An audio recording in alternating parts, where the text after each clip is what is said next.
ధర భారీగా పెరిగిపోతూ వస్తుంది. అయితే ఇప్పటి వరకు బంగారు ప్రియులకి భారీ షాక్ అనుకుంటూ మనం చెప్పుకుంటూ వస్తాం. కానీ ఇప్పుడు ఎట్ ద సేమ్ టైం వెండి కూడా అదే రేంజ్ లో పరుగుపెడుతుంది. బంగారాన్ని మించి కూడా వెండి ధర అయితే పైకి రోజు రోజుకి ఎగబాగుతుందని చెప్పాలి. అయితే ఫస్ట్ టైం కూడా 2 లక్షల మార్కునైతే దాటేస్తుంది వెండి.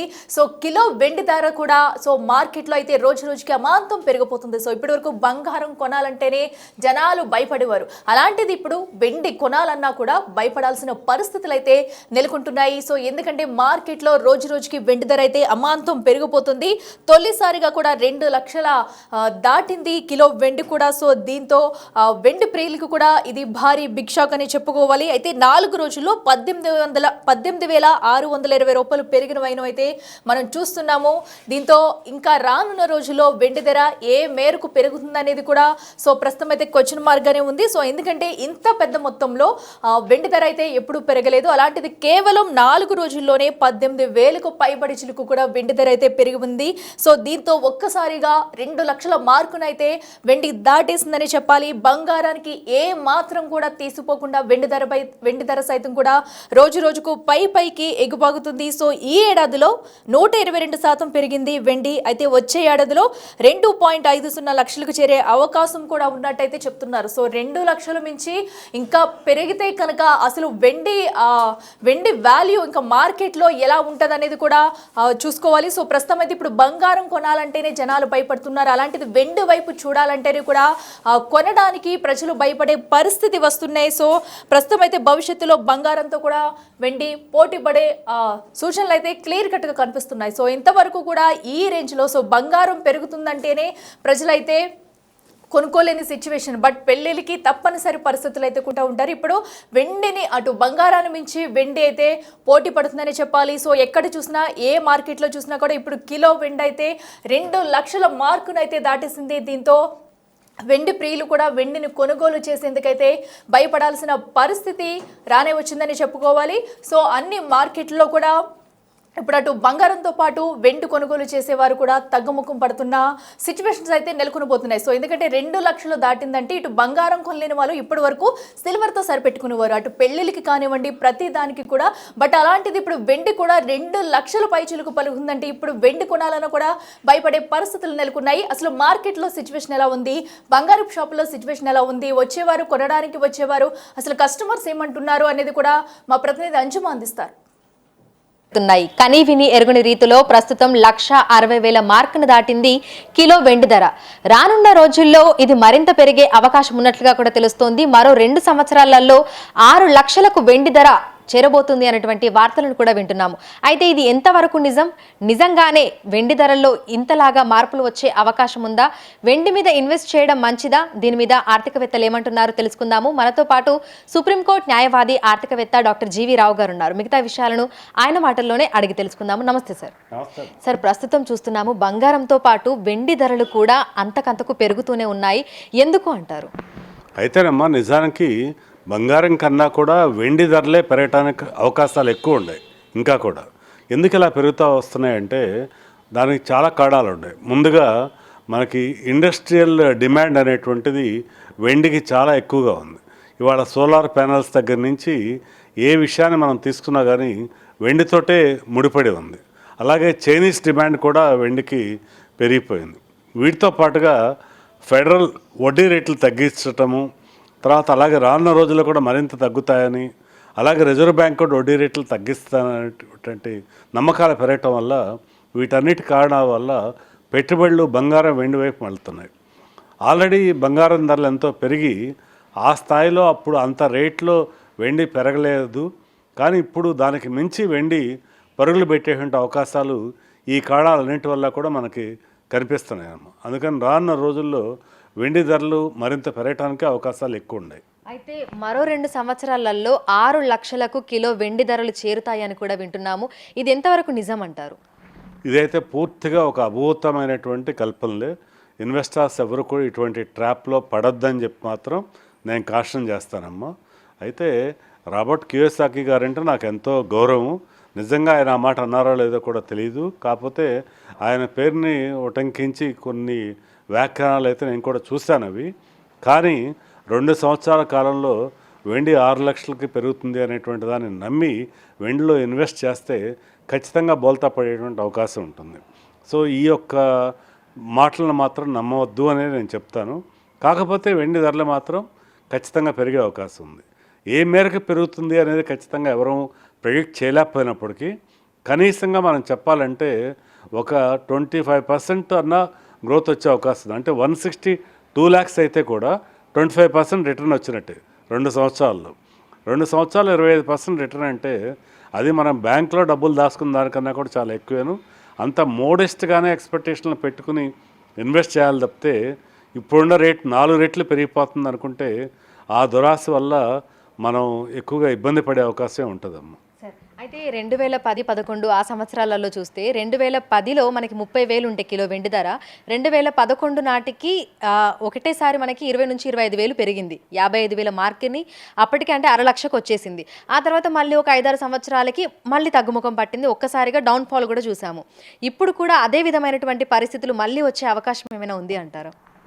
సాధారణంగా బంగారం వెండిలో ధరలు అనేటువంటిది వ్యత్యాసం అనేది సహజమైన విషయమే.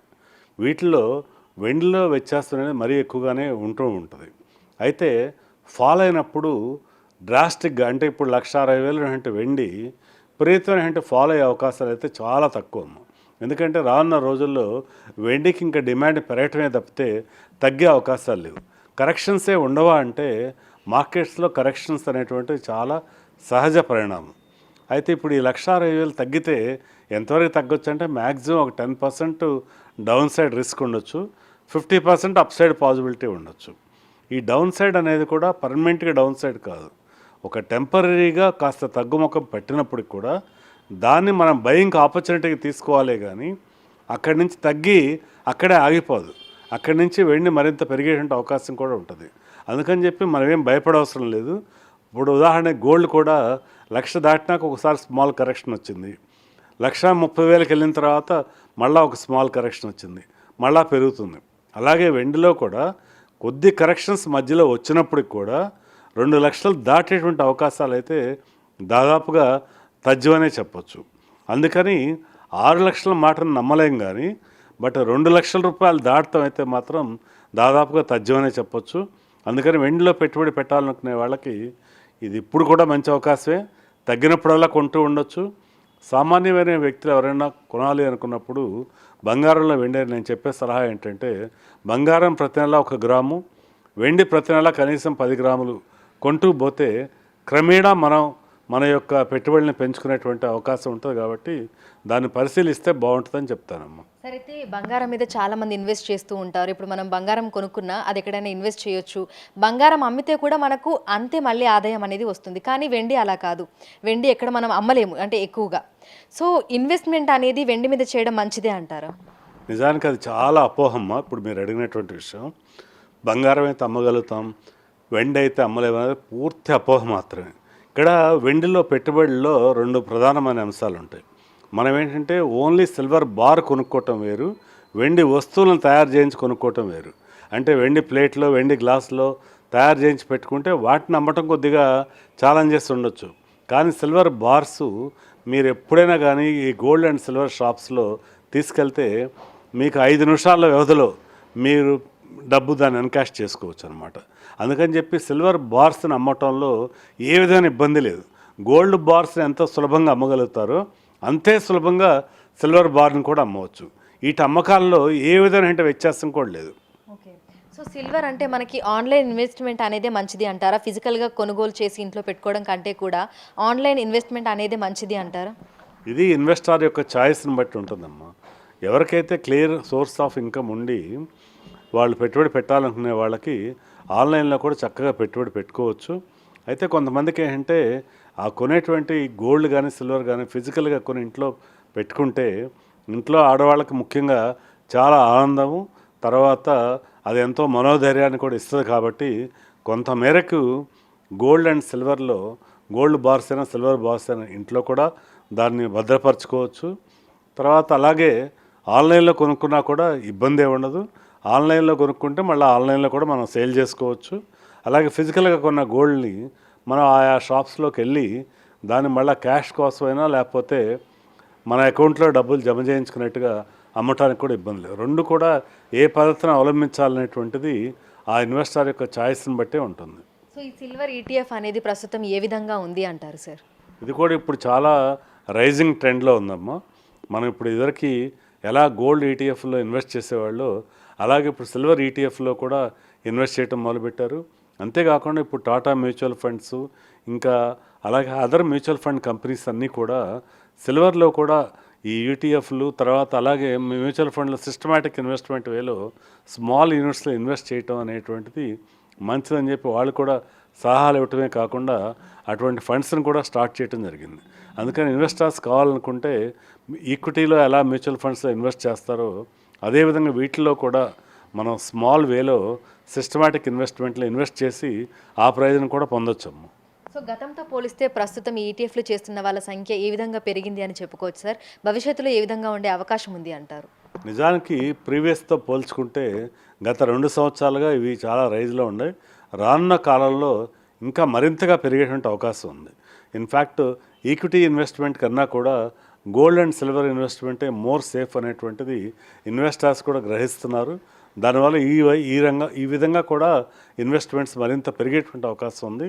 నేను కూడా దీనికి స్ట్రాంగ్గా సపోర్ట్ చేస్తానమ్మా. సో ప్రస్తుతం మనకు వెండి ధరలు ఏ విధంగా అయితే పెరుగుతున్నాయో భవిష్యత్తులో అయితే ఇంకా గణనీయంగా పెరిగే అవకాశం లేదు, కానీ కొంతవరకు పెరిగే అవకాశం ఉంది అని అయితే మీరు చెప్తున్నారు. అయితే ప్రస్తుతం వెండి కొనుగోలు చేయాలి అనుకునే వాళ్ళకి ఏం చెప్తారు? అయితే ఒకేసారిగా ఎంటైర్ అమౌంట్ కాకుండా స్లోగా ఇన్వెస్ట్ చేస్తూ వెళ్ళమని చెప్తాను. దానివల్ల డెఫినెట్గా మంచి ప్రయోజనం చేకూరుద్దమ్మా. Thank you sir, thank you so much. So ప్రస్తుతం చూసినట్లయితే కూడా మనకి బంగారం 1,00,000 మార్క్ని దాటి క్రమక్రమంగా పెరుగుతూనే ఉంది. అదే దారిలో మనకు వెండి కూడా పరుగులు పెడుతుంది. ప్రస్తుతం 1,60,000 చిల్లరగానే కిలో వెండి ధర ఉంది. అయితే భవిష్యత్తులో అంటే రానున్న 2 సంవత్సరాలలో 6 లక్షలకి కిలో వెండి ధర పెరుగుతుంది అనేది అపోహ మాత్రమే అనేది కూడా ఆర్థికవేత్తలు అయితే చెప్తున్నారు. అయితే కొంతవరకు పెరిగే అవకాశం ఉంది, కానీ ఒకేసారి 4 రెట్లు పెరిగే అవకాశం మాత్రం లేదు అని చెప్తున్నారు. ఎవరైతే కొనుగోలు చేయాలనుకుంటున్నారో వాళ్ళు బార్స్ రూపంలో కొనుగోలు చేసి పెట్టుకోవచ్చు అని, అదేవిధంగా ఇన్వెస్ట్మెంట్ కూడా చూసి చేసుకోవడం కూడా మంచిది అని కూడా అంటున్నారు. వీడియో జర్నలిస్ట్ రాజుతో అంజుమ, బిగ్ టీవీ, హైదరాబాద్.